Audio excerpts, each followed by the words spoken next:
We've all seen newsreel footage from the attack on Pearl Harbor 74 years ago, but our chances to talk to those who were there that day are growing fewer and farther between. 96-year-old Findlay native Tom Child survived the attack. Then, just 22 years old, he remembers exactly how that day began. I was around the ship for almost an hour before we were hit. I was high on the bridge and could observe what was going on largely around the whole area.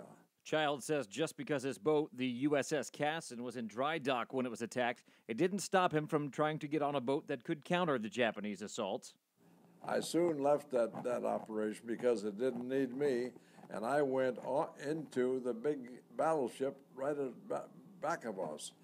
I thought I could help, but I got on that ship and there were several hundred people there, so I kept on going and only spent a few sections and went off the other side of the ship.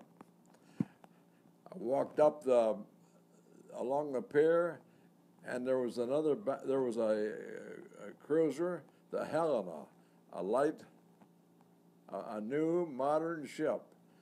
I thought ready to go, and I went on the ship and said I'd like to go, and they said we've just been torpedoed.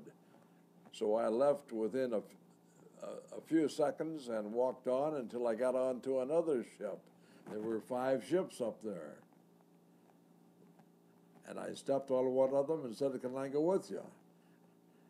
And the skipper looked at me and said, they were roaring their engines. They were going to go someplace. It sounded good. I wanted to go. Well, he hesitated. He says, "Oh, wait just a minute." And he looked around and he said, "What are you doing?" I said, "I'm a torpedo officer." He said, "My man is not here. Come with us.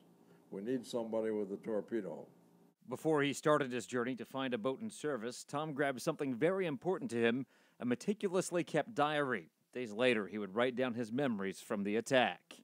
About 5 minutes later, Craig came in and shook me and told me that the Japs were bombing us. I picked up my pistol and was on the quarterdeck within the minute. Much of our crew was standing about looking up at the planes which were at that time high-level bombing us. The diary recalls the bombing of Pearl Harbor and the days before and after in clear detail. Tom's daughter Sue says they're working to preserve that diary in book form. I'm Doug Jenkins reporting.